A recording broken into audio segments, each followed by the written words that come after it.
அருமை தமிழர்களே, சிவகுமாரின் அன்பான வணக்கம். இந்த ஸ்டுடியோவில் தொலைக்காட்சி நிறுவனங்கள்லாம் வேலை செய்கிற நண்பர்கள்ட்ட கேட்டால் செட்டுலேயே பெரிய செட்டு எது அப்படின்னா அவங்க பெரிய செட்டே அசட்டு தான் அப்படிம்பாங்க.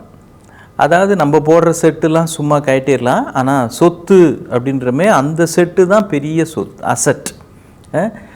செட்டுலேயே பெரிய செட்டு அசட் அப்படிம்பாங்க. நம்ம அப்படி பார்த்தா அசட்டுலேயே பெரிய அசட் எது அப்படின்னு அடுத்த கேள்வி கேட்கலாம் இல்லையா? அதுக்கு ஒரு ஆசிரியர் அருமையாக பதில் சொன்னார். அசட்டில் பெரிய அசட் எதுன்னா உங்களுடைய மைண்ட் செட்டு தான் பெரிய அசட் அப்படின்னார். என்னது மைண்ட் செட்? தமிழில் மனோபாவம் அப்படின்னு ஒரு வார்த்தை உண்டு. எந்த ஒரு விஷயத்தையுமே நாம் என்ன மனோபாவத்தோடு பார்க்கிறோம் என்பதை வைத்துத்தான் அது சரியா தவறா நல்லதா கெட்டதா நமக்கு அதனால் பிரயோஜனம் இருக்கா இல்லையா எல்லாம் முடிவாகுது. இப்போ வகுப்பில் ஒரு ஆசிரியர் இதுங்கெல்லாம் எங்கே உருப்பிட போகுதுங்க, என் உசுரை வாங்கிறதுக்குனே வந்திருக்குதுங்க, பெற்றதுங்க வீட்டில் சமாளிக்க முடியாதுன்னு பள்ளிக்கூடத்துக்கு அனுப்பிச்சிடுச்சிங்க அப்படின்ற மனோபாவத்திலேயே வகுப்புக்கு வராருன்னு வச்சுக்கிங்க.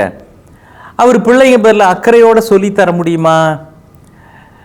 அலுவலகத்தில் ஒருத்தர் உட்கார்றாரு, உற்சாகமாக இன்றைக்கி என்னென்ன வேலைங்க கொடுங்க, இன்றைக்கி எல்லாத்தையும் முடிச்சுடுங்க அப்படின்னு சந்தோஷமாக அக்கறையோடு ஆரம்பித்தார்னா வேலை கடன் முடியும்.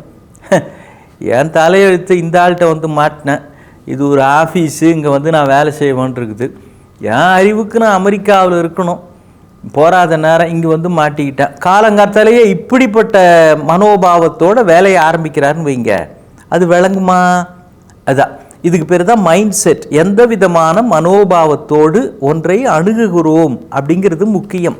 தமிழில் பாருங்கள், தமிழ் மிகப்பெரிய ஞான மொழி அப்படிம்பாங்க. இந்த உலகத்துக்கு தமிழில் பார் அப்படின்னு ஒரு பேர் உண்டு. என்னது பார்? பாருக்குள்ளே நல்ல நாடு அப்படின்னு ஒரு பாட்டு கேட்டிருப்பீங்க. பார் அப்படின்னா இந்த உலகம். இந்த உலகத்துக்கு தமிழன் பார்னு ஏன் தெரியுங்களா பேர் வச்சான்? நாம் இதை எப்படி பார்க்கிறோமோ அப்படித்தான் இந்த உலகம் நமக்கு அமையும். இது ஒரு மகிழ்ச்சியான இடம், சந்தோஷமான இடம், நம்முடைய ஆற்றல்கள் வளம் பெற போகிற இடம் அப்படிலாம் நினச்சேன்னா இந்த உலகம் சந்தோஷமான இடமா இருக்கும். இது வழங்குமாடா, இது உருப்படாதுரா, இந்த ஜென்மம் இங்கே மாட்டிக்கிட்டோமே, இங்கே இன்னும் எவ்வளோ வருஷமும் இருக்கிறோமோ, நம்ம ஒரு பிறப்புனால என்ன பிரயோஜனம், இதுங்கெல்லாம் பிறந்து என்ன பிரயோஜனம் அப்படின்னு நினச்சா இந்த உலகமே நரகமாக இருக்கும். அப்போ எப்படி பார்க்கிறோம் என்பதை வைத்துத்தான் உலகமே அமைகிறது, உலக வாழ்க்கையே அமைகிறது. ஒரு செருப்பு தயாரிக்கிற நிறுவனம், அவங்க 2 சேல்ஸ் ரெப்ரசன்டேட்டிவ், மார்க்கெட்டிங் எக்ஸிக்யூட்டிவ், அவங்க 2 பேரையும் பக்கத்தில் ஒரு தீவுக்கு அனுப்புகிறாங்க. நம்முடைய ப்ராடக்ட் இந்த சேல் சப்பலை போய் அந்த மக்கள்கிட்ட விற்றுட்டு வாங்க அப்படின்னு 2 பேரையும் தனித்தனியாக அனுப்புகிறாங்க. ஒருத்தர் போயிட்டு அங்கேருந்து திரும்ப சொன்னார், சார் அங்கே ரொம்ப கஷ்டங்க, அங்கே தீவில் இருக்கிற எவன் காலையும் செருப்பே இல்லைங்க, செருப்பு போடுற வழக்கமே எவனுக்கும் இல்லை, எல்லாரும் வெறுங்காலோட தான் அலையிறானுங்க, அங்கே நம்ம செருப்பு விற்கிறது நம்ம கம்பெனி ப்ராடக்ட் அங்கே சேல்ஸ் ஆகாதுங்க, எவனுக்கும் அந்த வழக்கமே இல்லைங்க அப்படின்னார். இன்னொருத்தர் அங்கேருந்து வந்தார், என்னங்க போனீங்களே என்ன ஆச்சு? அவர் சொல்கிறார், சார் நமக்கு அங்கே 100% மார்க்கெட் இருக்குது, 100% மார்க்கெட் இருக்குது, ஏன்னா அங்கே யார் காலையும் செருப்பு இல்லை, அதனால் அத்தனை பேருக்கும் செருப்போட விஷய அவசியத்தை நம்ம எடுத்து சொன்னோம்னா அத்தனை பேரும் வாங்குவான், 100% நமக்கு மார்க்கெட் இருக்குது அப்படின்னார்.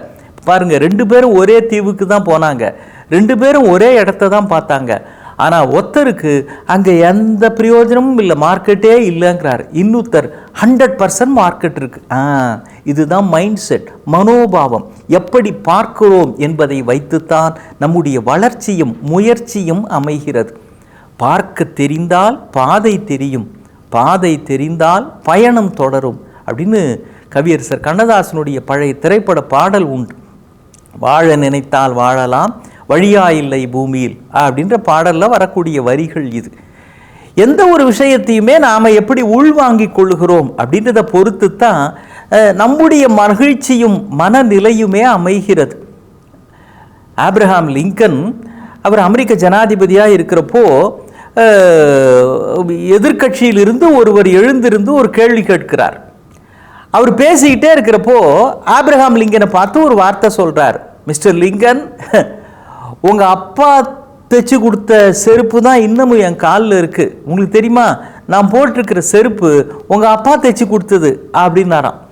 அதாவது ஆபிரகாம் லிங்கன் ஒரு செருப்பு தைப்பவருடைய மகன் அப்படிங்கிறத சொல்லி கேலி செய்கிறாராம்.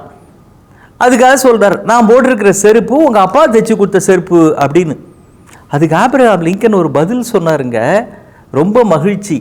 என் தந்தை எவ்வளவு சிறப்பான செருப்பு தைக்கும் தொழிலாளியாக இருந்தால் அவர் இறந்து பல ஆண்டு காலம் கழித்து இன்னமும் அவர் தைத்து கொடுத்த செருப்பு உங்கள் காலில் இருக்கிறது என்பதை காட்டுகிறது அப்படின்னுட்டு அடுத்தாப்புல ஒன்று சொன்னார்.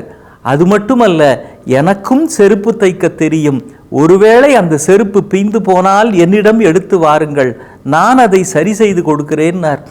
பாராளுமன்றம் முழுக்க அவ்வளவு பெரிய கைத்தட்ட மனோபாவம். இத்தனை பேர் முன்னால என்னை செருப்பு தைக்கிறவன் புள்ளன்னு நீ கேலி செய்யணும்னு அவர் நினைச்சார். அது அவருடைய மனோபாவம். ஆனால் எந்த வேலையும் தாழ்ந்தது இல்லை, எந்த தொழிலும் தாழ்ந்தது இல்லை. செய்கிற வேலையை சிறப்பாக செய்தால் அதுதான் சிறப்பு அப்படின்றத அவர் காட்டுறார். ஆங்கிலத்தில் ஒரு சேயிங் உண்டுங்க, there are no mean jobs, only mean attitude is there பாங்க. தாழ்ந்த வேலைன்னு எதுவும் கிடையாது, தாழ்ந்த மனோபாவம் என்பதுதான் உண்டு. மனோபாவத்தை மாற்றுங்கள், வாழ்க்கையையே முன்னேற்றலாம் என்பதற்கு லிங்கன் ஒரு உதாரணமாக இருக்கிறார். அவர் வாயிலிருந்து வந்த சொற்கள் ஒரு உதாரணமாக இருக்கிறது. ஏன், தீவுக்கு போன அந்த 2 பேர் கூட நமக்கு திசை காட்டுகிறார்கள். மீண்டும் சந்திப்போம். வணக்கம்.